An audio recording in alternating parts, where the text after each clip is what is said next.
देशात नरेंद्र, राज्यात देवेंद्र आणि निवडलेला रवींद्र, तरीही विचार एवढे खराब का, असा सवाल प्रकाश महाजन यांनी उपस्थित केलाय। भाजप नेत्यांवर महाजनांनी खालच्या शब्दात टीका केली आहे। दोन भाऊ एकत्र आल्याने विरोधकांची पोटदुखी होतीये। 5 तारखेच्या मोर्चाला असंख्य लोक येणार असंही महाजन यांनी यावेळी म्हटलं आहे। महाराष्ट्र नवनिर्माण सेनेचे नेते प्रकाश महाजन यांच्याशी संवाद साधला आमचे प्रतिनिधी काकासाहेब कांबळे यांनी। महाराष्ट्र नवनिर्माण सेनेचे नेते प्रकाश महाजन माझ्यासोबत आहेत।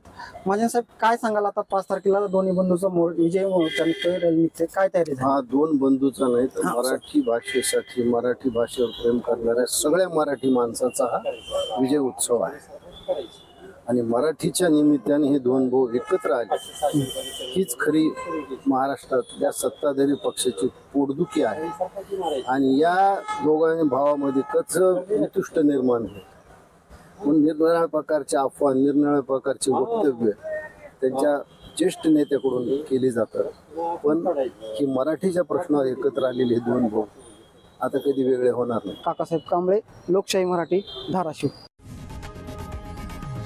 लोकशाही मराठी, ऐका, पहा, जागरूक रहा।